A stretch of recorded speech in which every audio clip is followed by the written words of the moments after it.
Jean, thanks for visiting with me today. I appreciate your time. Thanks for having me. The topic today is messy. And it's North Korea. So let's start maybe simple. Yeah. And look, just, if you will, kind of a thumbnail sketch of the relationship historically between the two Koreas, North Korea and South Korea. They're technically still at war, right? Yeah. You took my best line. No, I'm sorry. Yeah, they're still at war. We have an armistice between the two sides, but we're technically still at war. And from recent activities, we can see that we still have a hot war going on to a certain extent. So most recently, you have the sinking of a South Korean ship last spring. We have, this is on the heels of course, much more recently, we have the situation with the missile fire and the bombing, live fire exercises on our side, but on the North Korean side, the provocation was the bombing of that island, the North Korean island. Right. Well, it's actually, I shouldn't say North Korean island, it's actually in dispute. It's along a disputed border, Okay. 5 or 6 maritime islands. So we've got two countries that are in armistice, which means technically they ought not to be shooting at each other. Well, they're still at war, right? Two countries that historically were one, though, Right. and so what we're really looking at is something that's a hangover from the Cold War, which is actually World War II. Following World War II, you had the Soviets coming in and occupying the northern part of Korea, the Korean Peninsula. Right. We had the United States taking over after Japan in the southern part. It was supposed to have an election.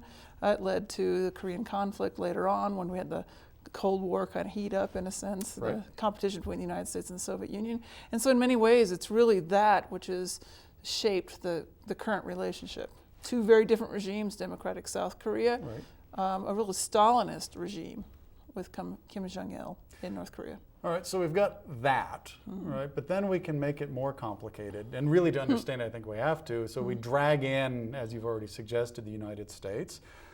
But then, and this is your area of expertise, we drag in China and the US-China relationship as it pertains to North Korea. So how is that, now we're up to 4, North Korea, South Korea, China, US. How is that constellation shifting, changing, and what's it looking like now and in the near future? Well, right now, as a result of these most recent activities on the part of North Korea, we've actually got the United States even much more closer with South Korea. We have a defense pact essentially with Japan and also with South Korea. It's not a tripartite agreement though.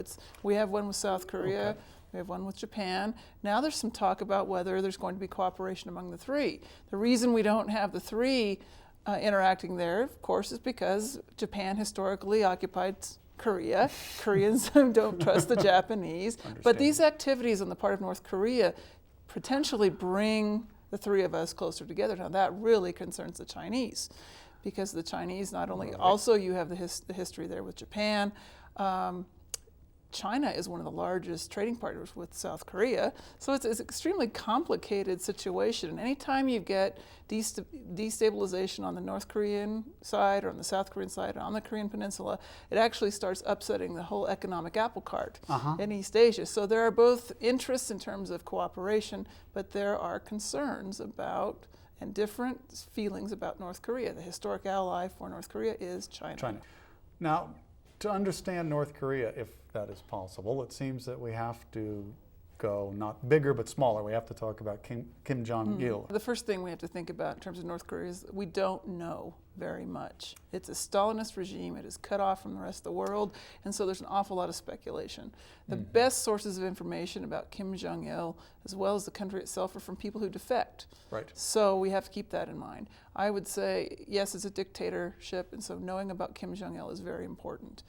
It's also a military establishment, however, and so watching his relationship with his military establishment is very important. So I don't think it's just Kim Jong-il acting, I think it's his military acting as well. They gain legitimacy based on how they are threatened from the outside. Right. And certainly I think this regime has manipulated it. They have provocations. Every time they have a provocation, it tends to lead to new negotiations. They end up getting some fuel oil, often get some food aid. So it actually is a fairly smart tactic to be doing some of these things that they do, because it does generally lead to them getting some kind of concessions on the international stage, both from the South Koreans, but also from the Americans, but primarily from the South Koreans who have provided so much of this aid. The interesting thing about what's going on most recently is I think the Chinese really think of him as a spoiled child. As a matter of fact, the Wikipedia links illustrate this. The Chinese foreign minister made this comment, apparently, to American diplomats. On the WikiLeaks. Yeah, the WikiLeaks. Sure. Yeah. So, but that's nothing new. I mean, that's not a huge revelation. But they're also tired of dealing with this leader who tends to do things which upsets their economic interests as well. But I think this North Korean regime very much does things because by having threats from the outside, it bolsters their own power inside. I think Kim Jong-il, though, has to keep the military happy. So is there an argument to be made that we ought to be, as they say, keep your enemies close and your friends close and your enemies closer, right? Is there something to be said for that? Well, I think the best point to note is that we have no good options with North Korea. We have none. I think engagement is probably the only option. But the current policy is very much what the policy was under the former Bush administration, same as the Clinton administration. The difference is that the Bush administration widened it out to six-party talks. That brought in your Russia, that brought in China, that brought in the equation that you started our conversation with. Actually, that you don't just look at U.S. and South Korea or U.S. and North Korea. I see. It's the grouping there. And I think that's actually a good tact. But that doesn't mean that you don't sometimes have other channels open. The North Koreans have always wanted direct talks with the United States. Some of their activities of the last year have broken off that particular option, even though the Obama administration came in saying they were willing to do a six-party talks process as well as direct talks. But it's pretty hard when you have these provocations going on. To reward that sort of behavior, as it were. Right? Yeah, well, but that's the other thing, the side of this. This is why it's so thorny. I don't see that as a reward. I see it as pragmatic. So I would actually take the premise of your question and say, yes, I don't think you lose anything by talking with them. It doesn't mean you have to, give in and give concessions. But then again, there's just not a great alternative out there. The thing that the administration is doing currently is trying to get the Chinese to lean on the North Koreans. Right. And the Chinese, I think, they haven't decided what to do. Yes. Well, let's just finish with bring one more party in, and that's the citizens of Wyoming. Just in short, why should the people of Wyoming care about this mess, given all of the problems that we have domestically? Because it is the kind of thing that can spin out of control. And that's one of the very reasons why I think anybody in the United States would want to care about what's going on in North Korea.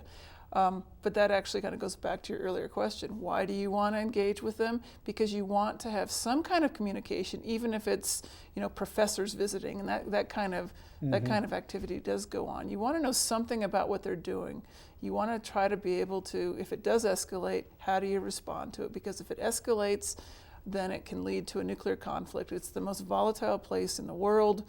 It's way more dangerous than Iran in that sense. I mean, Iran seems to be quite predictable and much more open in terms of getting information from them. And so I think for the very reason that it is a place where you can have a flashpoint and something awful can happen. Well, thanks very much for your time. It's not an easy problem. There's not going to be an easy solution, but there is a good reason for everyone, I suppose, to keep their eye out for it. Thank you for having me.